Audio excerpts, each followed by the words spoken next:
حضور پاک صلی اللہ علیہ وسلم سے پہلے جتنے انبیاء اکرام گزرے ہیں، ہر ایک نے اپنی قوم کو آخری نبی حضرت محمد صلی اللہ علیہ وسلم کی آمد کے بارے میں خبر دی ہے، اور آپ صلی اللہ علیہ وسلم کی مختلف نشانیاں بتا کر آپ پر ایمان لانے کا عہد لیا ہے۔ چنانچہ ہزار تبدیلیوں کے باوجود آج تک تورات اور انجیل میں وہ علامتیں اور نشانیاں موجود ہیں جو کہ آپ صلی اللہ علیہ وسلم کی ذات گرامی میں موجود تھیں۔ خود تورات اور انجیل والے بھی اس حقیقت سے خوب واقف ہیں۔ السلام علیکم، آپ دیکھ رہے ہیں مائی ڈیپ تھاٹس۔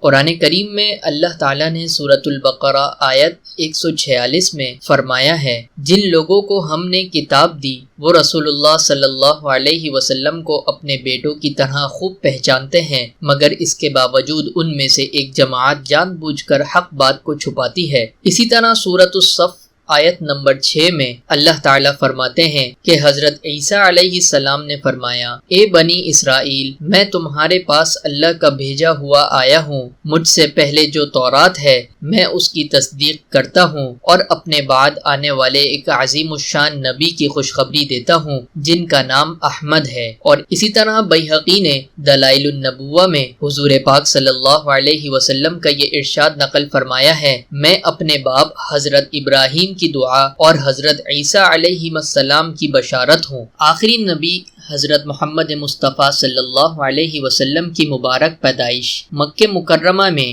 ماہ ربیع الاول بمطابق اپریل کا مہینہ 571 عیسوی پیر کے دن ایسے ماحول میں ہوئی کہ پوری دنیا پر کفر و شرک کی تاریکی چھائی ہوئی تھی اور انسانیت گمراہی میں بھٹک رہی تھی۔ گویا روحانی طور پر ہر طرف اندھیرا پھیلا ہوا تھا، اور جو اللہ ہر روز چاند اور سورج ستاروں کے ذریعے سارے عالم کو روشن کرتا ہے، آج اس نے انسانوں کے تاریک دلوں کو اپنی عبادت اور بندگی کی روشنی عطا کرنے کے لیے اپنے پیارے بندے حضرت محمد صلی اللہ علیہ وسلم کو ہدایت کا آفتاب بنا کر حضرت آمنہ کے گھر پیدا فرمایا۔ پیدائش کے بعد دادا عبد المطلب نے محمد نام رکھا۔ یہ نام عرب میں بالکل انوکھا تھا۔ لوگوں نے عبد المطلب سے اپنے پوتے کا نیا نام رکھنے کی وجہ معلوم کی تو انہوں نے کہا کہ میرے پوتے کی پوری دنیا میں تعریف کی جائے گی، اس لیے میں نے یہ نام رکھا ہے۔ پھر آپ صلی اللہ علیہ وسلم کی پیدائش کی خوشی میں آپ کے دادا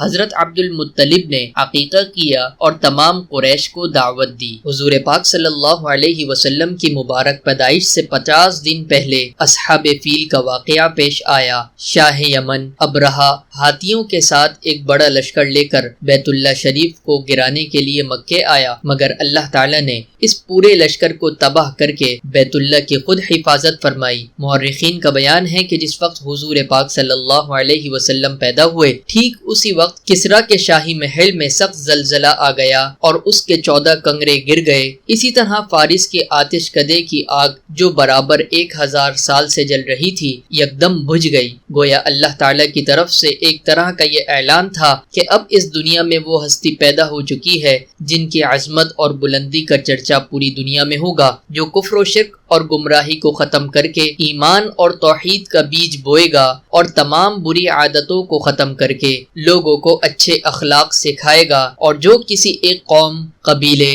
خاندان اور ملک کا نہیں بلکہ قیامت تک کے لیے پوری دنیا کا ہادی اور پیغمبر اور نبی ہوگا۔ آج کی ویڈیو کو ہم یہیں پر ختم کرتے ہیں۔ امید کرتے ہیں آپ کو ہماری ویڈیو ہمیشہ کی طرح ضرور پسند آئی ہوگی۔ اگر پسند آئی ہے تو ضرور لائک شیئر کریں اور کامنٹ کر کے بتائیں کہ آپ کو ہمارا کام کیسا لگا، اور اگر آپ نے ابھی تک ہمارے چینل کو سبسکرائب نہیں کیا ہے تو ابھی سبسکرائب کر لیں۔ ملتے ہیں اگلی ویڈیو میں، تب تک کے لیے اللہ حافظ۔